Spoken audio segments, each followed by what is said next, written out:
प्रिय छात्रों, आज हम अभ्यास 2 से प्रश्न संख्या और 3 और 4 को हल करेंगे। आइए देखते हैं प्रश्न संख्या 3। प्रश्न संख्या 3 आपका एक इबारती प्रश्न है। इसमें क्या कह रहे हैं, एक बाग में आम के 2304 पेड़ हैं।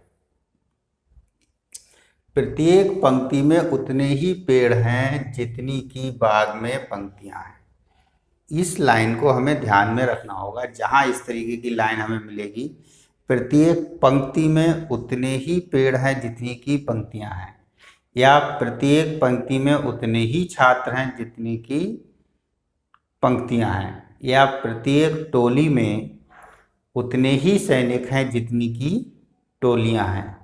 इस तरीके की जहां भाषा आती है और हमसे टोलियों की संख्या पूछी जाए, या एक टोली में कुल कितने सैनिक हैं ये प्रश्न पूछा जाए, या पंक्तियों की संख्या पूछा जाए, या प्रत्येक पंक्ति में कितने सैनिक हैं या छात्र छात्राएं हैं या पेड़ हैं, जैसा कि इस प्रश्न में है, यदि इस तरीके से पूछा जाता है तो हमें ध्यान रखना है कि हमें वहां पर वर्गमूल ज्ञात करना है। आइए इस कॉन्सेप्ट को थोड़ा सा हम रेखागणित के माध्यम से भी समझते हैं।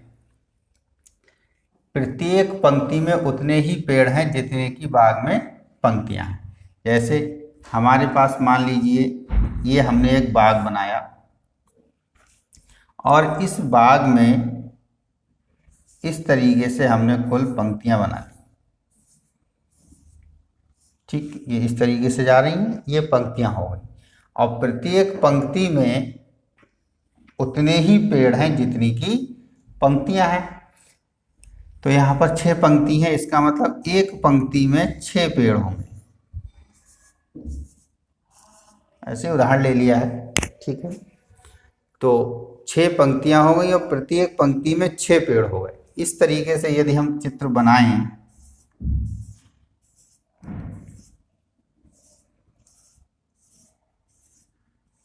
ठीक, प्रत्येक पंक्ति में हमने 6 पेड़ बना दिए।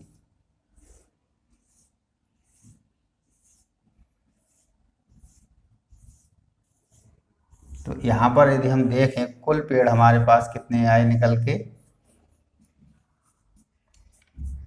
36 पेड़ निकल के आए। 6 इधर हैं, 6 इधर हैं, 6 छंग 36।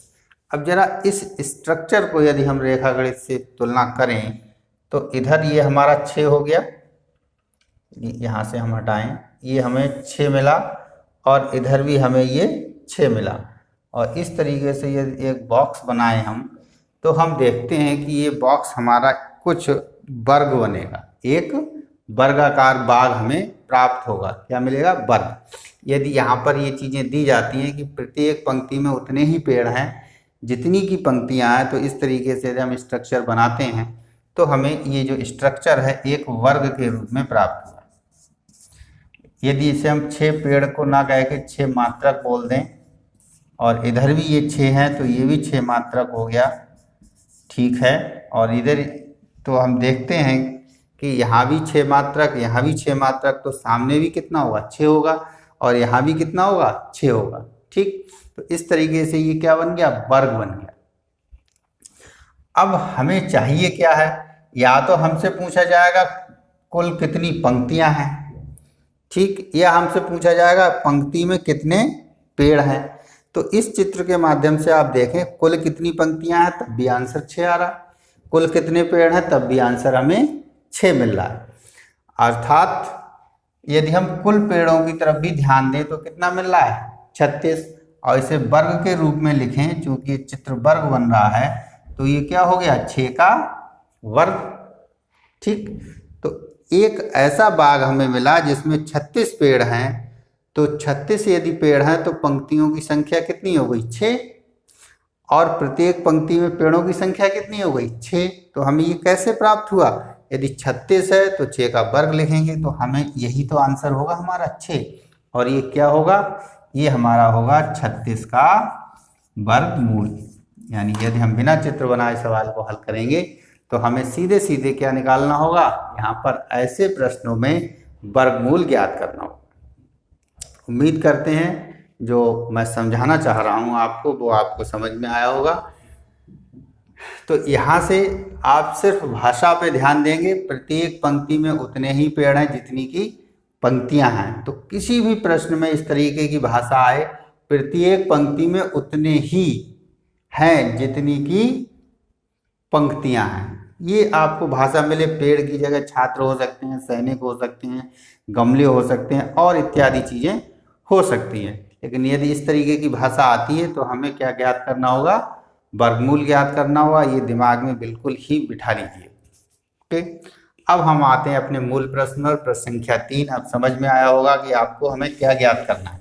हमें यहाँ पर वर्गमूल ज्ञात करना है और वर्गमूल ज्ञात करते ही हमें कुल पंक्तियों की संख्या प्राप्त हो जाएगी, या हम कहें प्रत्येक पंक्ति में पेड़ों की संख्या प्राप्त हो जाएगी। प्रश्न में आपसे पूछा गया है बाग में कुल कितनी पंक्तियां हैं। तो देखिए, आइए निकालते हैं। 3 का हल हमारे पास क्या होगा?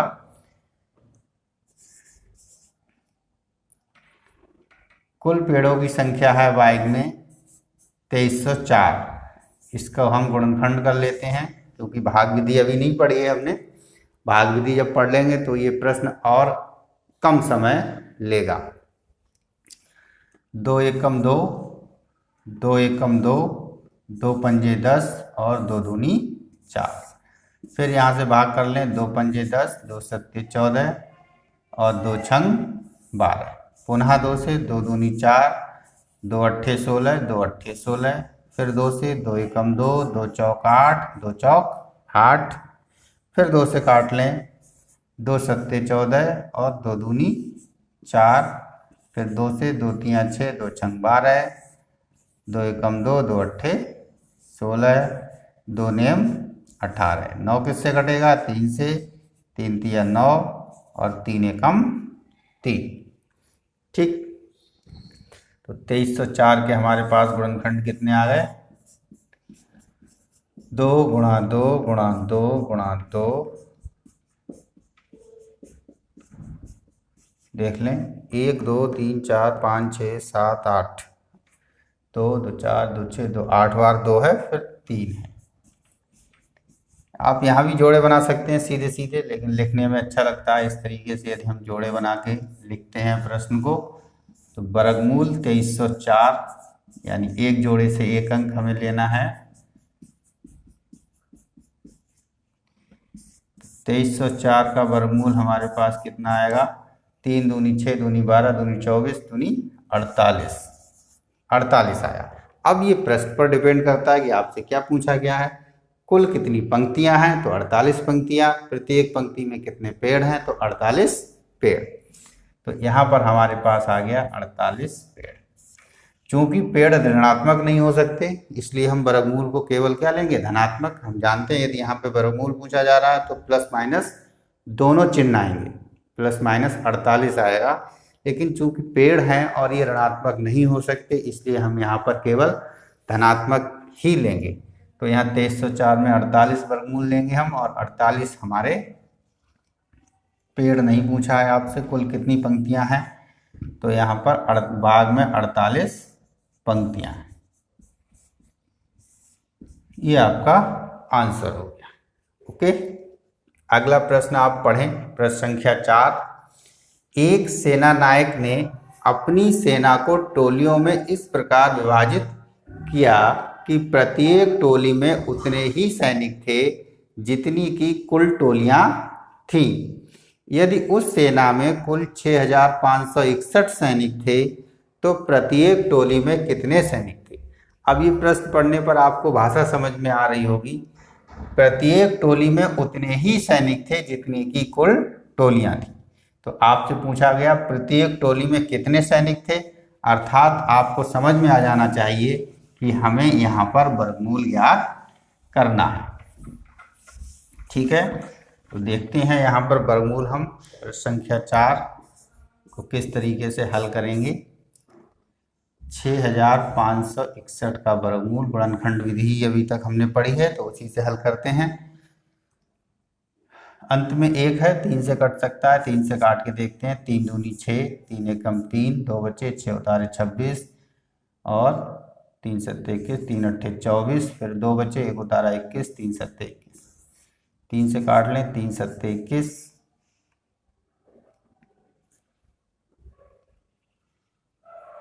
तो गलत हो गया लग रहा, 3 दूनी 6, 3 एकम 3, 3 अट्ठे 24, 3 सत्ते 21,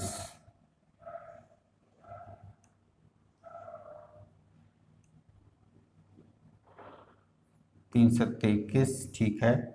तो यहाँ 8 है, 3 दूनी 6, 2 बचा, 7 उतारे 27, 3 नेम 27, पुनः 3 से कट जाएगा, 3 दूनी 6, 1 बचा, 2 उतारे 12, 3 चौक 12, 3 तिया 9, 3 अट्ठे 24, 3 एकम 3, पुनः 3 से काट लो, 3 दूनी 6, 3 सत्ते 21, 3 नेम 27, 3 तिया 9 और 3 एकम 3, यानी 6561 का हमारे पास गुणनखंड आया।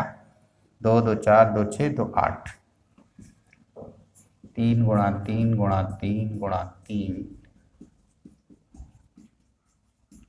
ये जोड़े बना लेते हैं हम, 4 जोड़े बन गए, यानी 6561 का जो वर्गमूल है वो कितना आएगा, 3 गुणा 3 गुणा 3 गुणा 3, प्रत्येक जोड़े से एक अंक हम ले लें, गुणा कर लेते हैं 3 की, तो कितनी गुणनफल आ जाएगा, 3 तिया 9, तिया 27, तिया 81, यानी हम कह सकते हैं कि प्रत्येक टोली में कितने सैनिक थे, ये हमसे प्रश्न पूछा गया, तो हम कहेंगे प्रत्येक टोली में 81 सैनिक थे।